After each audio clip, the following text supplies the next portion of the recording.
Cardoso, j'ai 29 ans et donc je suis technicien son dans une structure municipale, le hangar à Ivry-sur-Seine.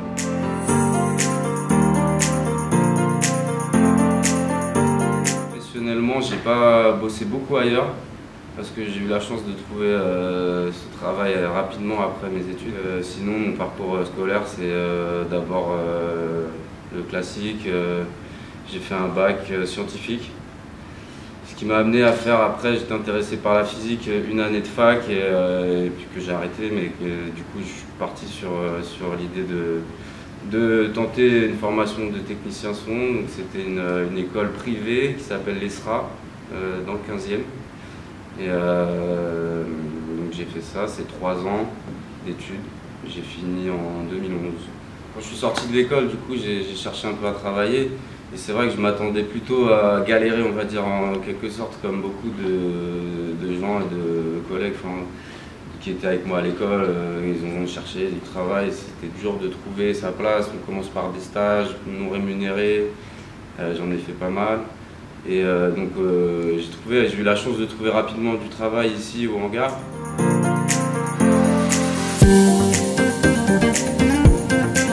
Pour les concerts, on reçoit des fiches techniques, donc il faut les analyser les besoins un peu que les groupes ont.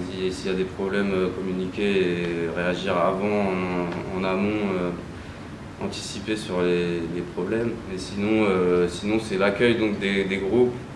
Souvent d'ailleurs, les groupes viennent avec leur propre ingé son.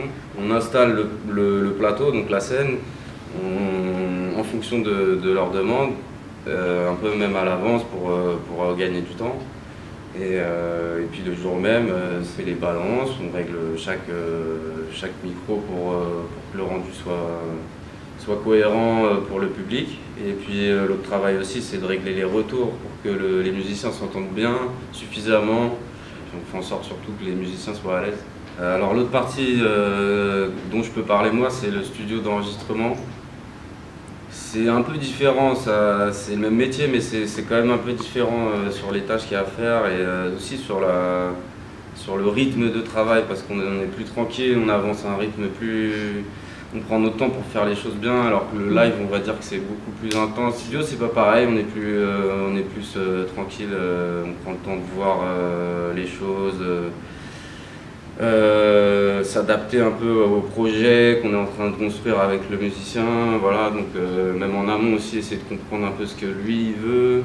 Après, on apporte aussi, en tant qu'ingé son, on apporte en studio une touche personnelle qui est, on va dire, artistique, parce qu'il y a le côté technique où ouais, on enregistre, on fait une prise de son de qualité. Puis après, il y a l'aspect aussi derrière le travail en post-production de mixage et tout ça, ça va être plus un apport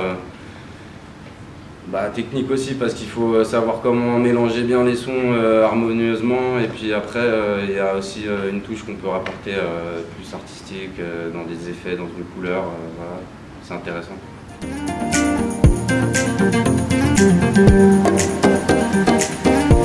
Au service de la musique, quoi, donc il faut qu'ils connaissent quand même un peu artistiquement, je parle au niveau musique parce que c'est mon expérience. Mais savoir de quoi il s'agit, et après il y a le côté technique où on est plus un peu terre à terre pour que ça marche. Et voilà, après c'est l'oreille aussi, donc c'est vrai que c'est intéressant parce qu'il y a les deux facettes, quoi, technique et artistique. Donc je pense que c'est les qualités à avoir pour être technicien son.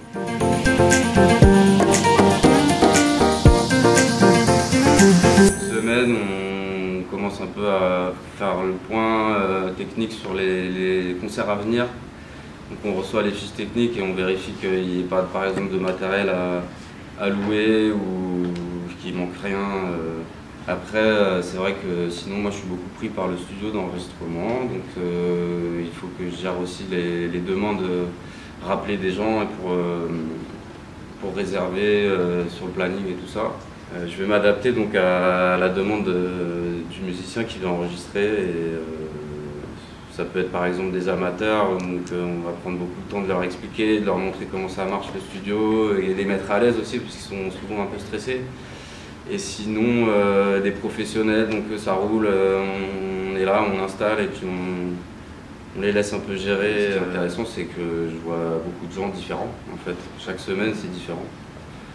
Donc ça me plaît pour ça aussi.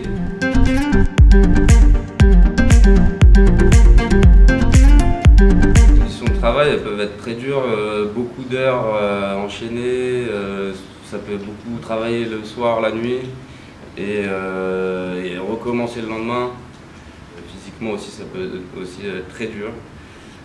Parce que y a surtout je pense aux prestations live et tout ça où il y a beaucoup de matériel et ça fait beaucoup. Je travaille avec d'autres corps de métier, ça peut être d'autres techniciens, donc la lumière, le plateau, tout ça.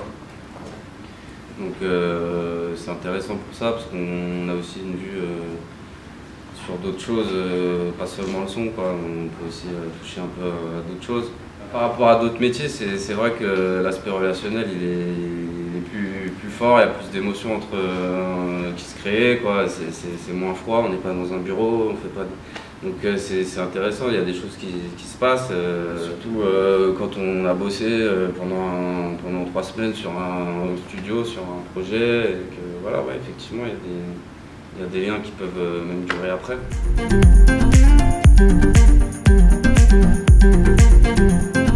Faut y aller à fond, hein.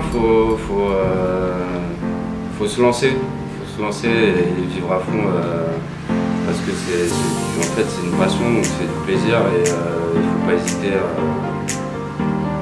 à travailler avec plaisir, même si au début c'est compliqué. Le débouché il se voit pas tout de suite comme ça, mais en tout cas c'est en continuant avec détermination de travailler sur ces projets personnels, que ce soit en musique, en cinéma, en création, les opportunités aussi viennent avec chance souvent, mais